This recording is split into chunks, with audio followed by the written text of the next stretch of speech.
Le PDG est rentré chez lui, mais a découvert que sa femme ne s'était pas jetée sur lui pour lui faire des câlins comme d'habitude. Ce n'est qu'à ce moment-là qu'il s'est souvenu que la femme qu'il traitait comme une gouvernante avait quitté la maison une semaine plus tôt. Il s'est empressé de demander si la femme était revenue récemment. Mais la gouvernante a indiqué que non seulement elle n'était pas revenue, mais qu'elle était même impossible à contacter désormais. Cependant, après avoir entendu cela, le président n'a pas du tout pris cela au sérieux. Il a même pensé que c'était juste un petit jeu de sa femme, qui faisait semblant de fuir pour mieux séduire. Simplement parce qu'il pensait que sa femme ne pourrait pas renoncer à son statut de première dame. Cependant, il ne savait pas que l'amour ardent de cette femme s'était déjà éteint à travers ses ignorances et indifférences répétées. La femme a accompagné le président avec dévouement pendant 7 ans. Cependant, dans le cœur du président, c'était toujours son premier amour qui était le plus important. Peu importe quand, dès que son premier amour lui passait un coup de fil, le président n'hésite jamais à laisser sa femme pour aller retrouver sa lumière de lune. Même si les deux ont un accident de voiture et que la femme est gravement blessée, le président choisira sans hésiter d'emmener d'abord la lumière de lune, légèrement blessée, à l'hôpital. Le pire, c'est que le jour de leur mariage, le président part à cause d'un appel de la lumière de lune.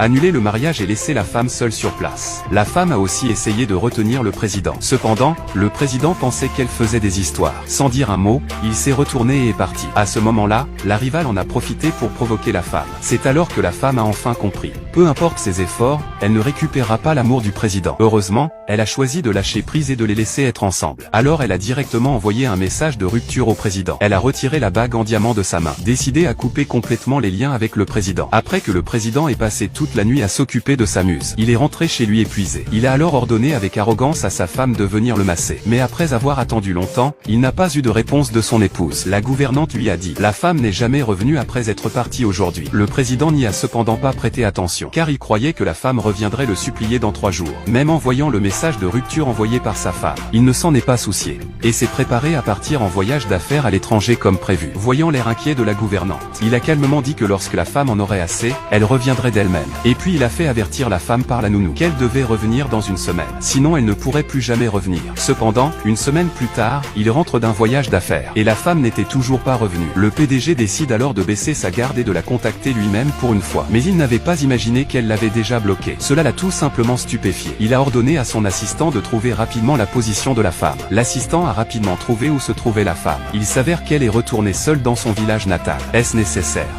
Va la chercher. Oui. Attends. Je finis de lire ce document. Je viendrai avec toi. Je veux voir à quel point elle est résistante. D'accord.